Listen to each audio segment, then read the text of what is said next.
The Washington Post is reporting that the Waukesha School District in Wisconsin has decided to opt out of a federally funded program to give universal school lunch to all students, regardless of family income. So now the school board voted on June 9th to return to the pre-pandemic National School Lunch Program, which offers free and reduced price lunches to students who apply and receive federal money for them. They defended that decision because they didn't want the kids, and get this, this is her reasoning, they didn't want the kids to get spoiled. Karin Rajnicek, ironic, of course, that it's a Karen here, said the program made it easy for families to, quote, become spoiled. Darren Clark, the assistant superintendent for business services, said that there could be a, quote, slow addiction to the service. Ah, yes. Addicted to food. Who could imagine? Who could imagine such a thing? And you're going to spoil the children with free food. Oh, well, no, we can't do that. How dare we give children food that they need, not only to survive, but also to operate and learn at peak efficiency while you're in school. No, we can't have that. We can't do it. That would be dependence on food. Those kids, you know what we should do? We should throw them some fucking bootstraps. That's what we should do. Come on. This honestly feels like a problem created by capitalism. I mean, that's what it is. No, we're totally fine with starving people so that they don't become dependent on free food. It's the same kind of process behind don't feed the animals. You know, that same thought process there. So to them, look, to a lot of Americans, unfortunately, poor people, to them are not human. They don't deserve food. You don't deserve the basics of survival. No, we can't do that. No. It's amazing. In a country where we waste so much food, we are telling the kids, we don't want you getting dependent on free food. Ridiculous. I'm going to give you a stat here that's going to blow your mind. So each year, 108 billion pounds of food is wasted in the United States alone. 108 billion pounds. That equates to more than $161 billion worth of food that is thrown away every year. And even more crazy, nearly 40% of all food in the United States is wasted. And yet, according to the USDA's latest Household Food Insecurity in the United States report, more than 35 million Americans experienced hunger in 2019. I mean, it feels like we could connect these two things, right? I mean, we waste almost half of all the food in the United States, but yet 35 million people are hungry. I mean, it's almost like we could, instead of waste the food, give the food to the people that are hungry. I mean, that would make sense, right? There's a big disconnect here. We could literally solve hunger just by giving food to people. Why don't we do that? Why don't we do that? Oh, right, because we're going to spoil the kids, and they're going to expect handouts. And then, what then? What then? What are we going to do now? After that, huh? We're going to give them free shelter? We're going to give them free health care? Oh, my God, perish the thought. No, we can do all those things. We can give people health care. We can give people food. We can give people shelter. Why? Because there's no shortage of those things. Again, we waste almost half of all the food in America that we give to people who are hungry. And we also have more empty homes than we have homeless people. And we're about to have a lot more homeless people as a result, of course, of money that was allocated to help people that are renting not being dispersed in time, and of course, the end of the eviction moratorium. We could give those things to people. There is no reason that any of that should be commodified. It's not like demanding PlayStation 5s or Nikes, right? I'm not saying give those out for free. No. But for things that are for basic, required for basic human survival, yes, I think those things should be free for everyone. We should have basic places to live, a roof over our heads. We should have food. We should have health care. And by the way, the food that should be that's free should be healthy food. Vegetables, fruits, grains, things that are good, things that are healthier for people to make better decisions and to have better healthcare options. That's the stuff. You want to go to McDonald's or Red Lobster, well, that's on you, bro. We just want to give you the basics so that you can survive. Fresh fruits and veggies, good food, should be free. Should be free. And in some cases, actually are free. Look at the WIC program. Look at how successful it is in stopping childhood hunger. Look at the SNAP program. How many people that has helped. But we could do better. And of course, the free lunch program. The free lunch program should be universal. And in Waukesha County, everywhere around Waukesha County, they're the only ones that have ended this universal lunch program. Everyone else is like, no, we'll take it. Yeah, of course we're going to feed the kids. Why wouldn't we? We're not monsters. What are we, barbarians?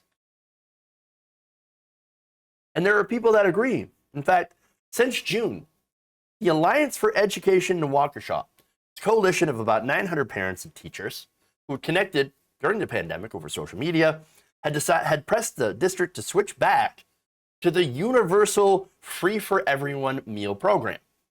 So you have all these parents that are like, yo, what are you doing? Well, just give the kids food. That's it. It's federal government money. So it's not costing us or the school anything extra to give up these free meals or to give out these free meals. Why don't we take it? Why don't we take it and feed people? In fact, one person, Karin Rajnicek, who does not depend on government assistance, right? She said this, quote, of the food program, "It comes from just caring about the other members of our community. Even if it's not my kid who needs that food, it's just a matter of putting yourself in someone else's shoes and understanding that we all need to take care of each other. The district really does have some great programs, but the board definitely does seem out of touch with people." No, it's true. It's absolutely true. Now, you might be asking, okay, but they're not getting rid of all free lunch. They're still going to have the free lunch program. They're just returning it back to what it was. And what's the problem here? They're still going to get the free lunch. The problem here is the stigma. Members of the group have noted that some students had foregone meals funded by the National School Lunch Program in previous years. Jess Hunker, an executive assistant for the district, said she had noticed that some did not eat during school because they either did not qualify for free or reduced price options or because their parents had not submit applications. She said, quote, "We have seen kids that just don't eat." Now imagine the kids, right, in this situation that have super uber conservative parents, right, who are poor but insist on not getting the help that they need or signing those forms. These are the people that are like, government bad. I'm not a parasite. We'll never suck off the government teat.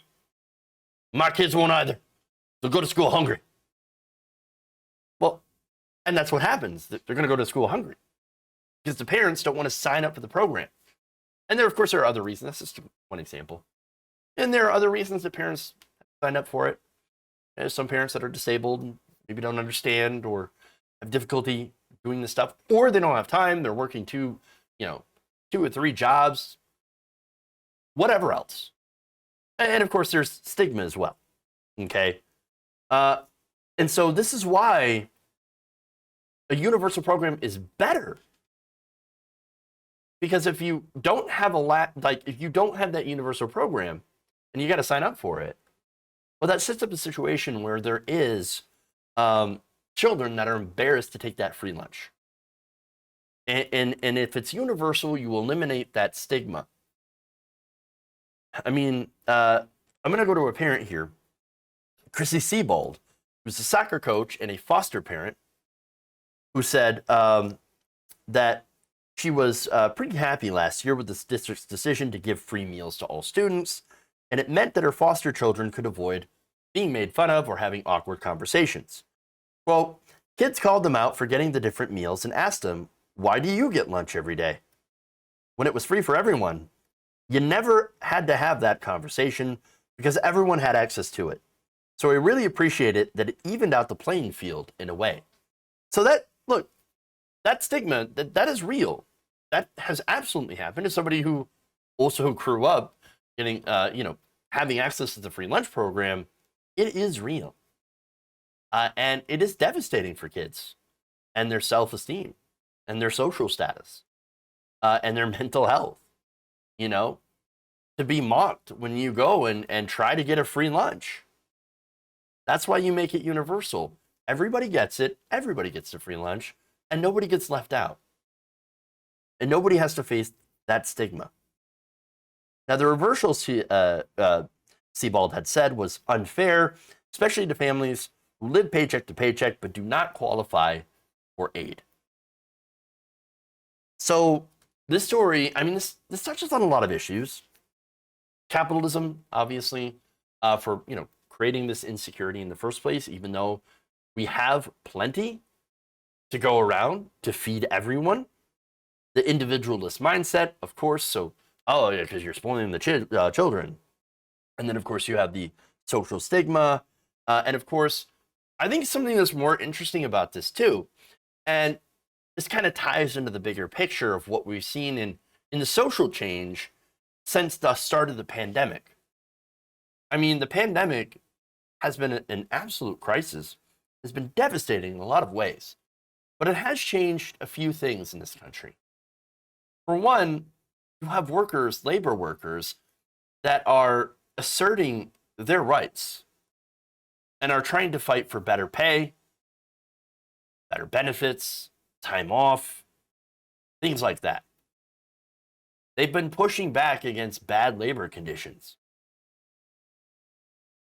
And you also have people that are now more comfortable with pushing to get more people, to get more government involvement in helping other people. And so that's also important. That is a sea change in the way people see the role of government in their lives.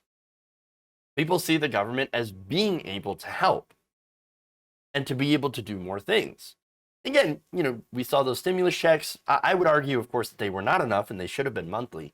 But even so, stimulus checks are incredibly popular because people saw the government sending out money to help people during their time of need and said, yes, we like that.